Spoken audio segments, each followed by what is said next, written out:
The Republican side, they've kind of reconciled, okay, it happened, we don't like it, but now we're going to move it and try to improve the country. But for the independent voters exploited by huge money behind the Democratic movement, that January 6th thing did it. It wasn't abortion. It was that. I live in New York, and Zeldin lost, okay, to Hochul. Incomparable. Talking about people voting against their own self-interest. 9 out of 10 African Americans in New York City voted for Hochul. And there are dead bodies in every black neighborhood stacking up because Hochul will enforce the law. They're voting against their own safety. But every blanking commercial on television was Zeldin's a denier, Zeldin's this, Zeldin's Trump, Zeldin's a Nazi. The whole thing. And I'm going, are you kidding? This isn't going to work. It worked. I find that incomprehensible. But if that is true, Bill... There's no other rational explanation, Beck. People are getting hammered by the economy. They will continue to get hammered by it. Okay? The violent crime where I live, you can see it. And the border, Arizona, how many more illegal migrants do you want, Arizona? How many more do you want? And you don't vote for the Republicans who would stop it? What's the matter with you? Okay. You know, I'm sitting there going, oh my God. All right, so Bill, true that January 6th was what people were actually voting. Independence. You can't win without independence. Can't. Right. Absolutely. So what does that mean then for 20? That wouldn't go well for Donald Trump. No, but it's 2 years hence. Word of the day, hence. 2 years hence, and it won't be, I don't think, but it all depends on who the Republicans run. So if they run Trump, forget it.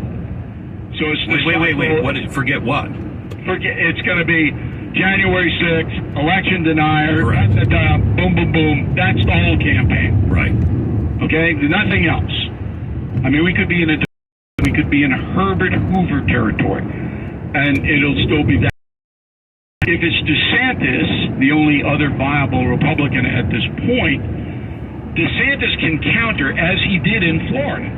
So Florida, there was a red wave, and in your state, Texas, there was a kind of a mini red wave there. DeSantis can do that. Trump cannot do it. And that is something that all the MAGA people need to consider. I mean, you're saying this, you're a good friend of Donald Trump. I consider Donald Trump a friend. Very well. He did. That's another thing that drives me absolutely up the wall. That if you compare his 4 years of governance to Biden's 2 years, it's not even on a... Not even close. Not even close. But he couldn't get away from the past, Trump. He can't leave it. And that will doom him. So, because my advice to both parties is, to both Ron DeSantis and Donald Trump, I started the show with this, please don't eat each other. We need both of you. We need both of you. Don't eat each other. That's insane. I saw your interview with Trump. It was that you did. During the election night? Right. Okay. And I don't know if Donald Trump is capable of disciplining himself. And it's always been that way. Beck, you saw the show I did with him almost a year ago. Yes. You saw it with your own eyes. Mm-hmm. It was a totally different Donald Trump. Because we talked about his administration issues. I told him I'm not getting into the election, so, because it's me, he didn't go there.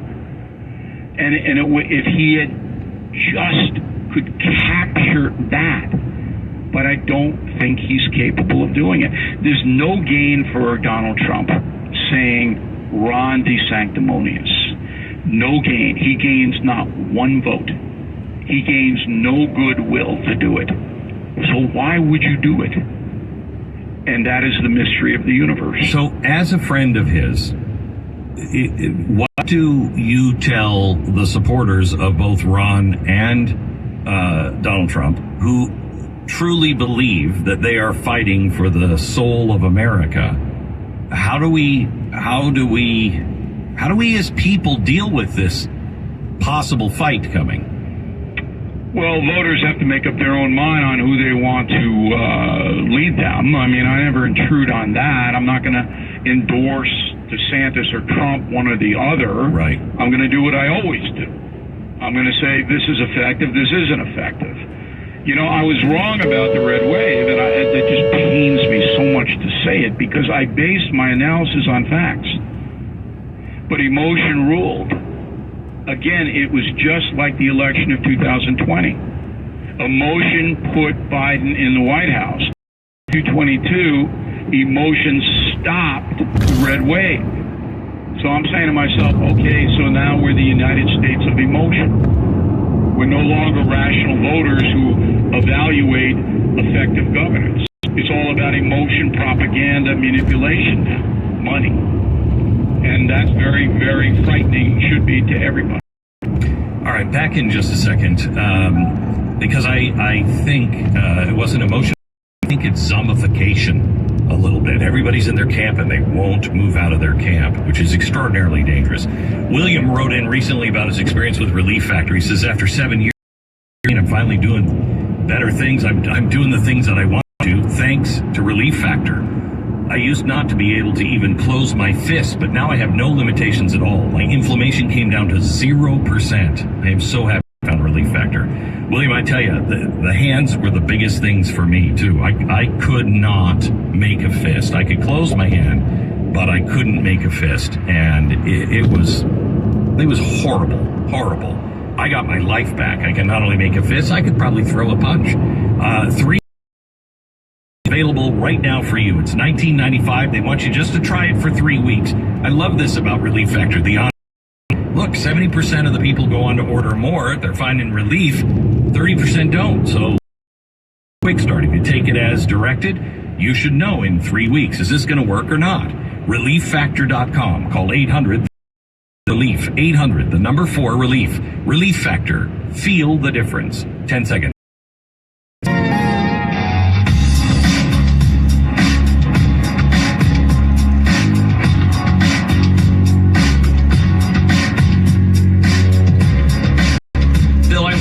First of all, how's your book doing? Killing the Legends is still on the New York Times bestseller list, and they're celebrating over there because they love me so much. And now we're kicking into the Christmas buying season, and thank you for asking. Very generous of you. We've got a great deal on BillO'Reilly.com. You buy Killing the Mob, Killing the Kills, The Secret War Against Terrorists, and Killing the Legends, The Lethal Danger of Celebrity. We give you 30% off the purchase on BillO'Reilly.com. That'll take care of some of your Christmas giving. Thank you for mentioning it. Sure. What does it cost to get you to sign one? I have not raised any prices on BillO'Reilly.com at all to help people on the inflationary thing. So there's a price there for my signature on the book. It's $5,000. It's $5,000. You can make money if you put it on eBay right after you get it. At some point.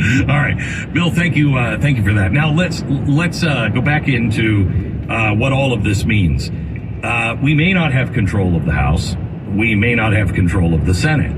So, what is it? At the beginning of this episode with you, that this is a battle. It's not the war.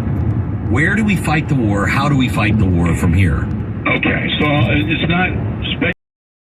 Control of Congress doesn't do us any good right now. I'm going to hold them high. And I was wrong on the red wave, so I'll take it for its worth. Message of the day, BillO'Reilly.com. 220 Republicans control the House. So the next Trump may announce next week that he's running. Some people say he will, some people say he won't. I mean, who knows? But he will run. But he's severely weakened. There's no doubt he's lost a lot of mojo, to quote Austin Powers. And is on the rise.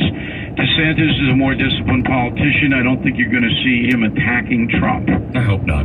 and you're not going to hear from DeSantis about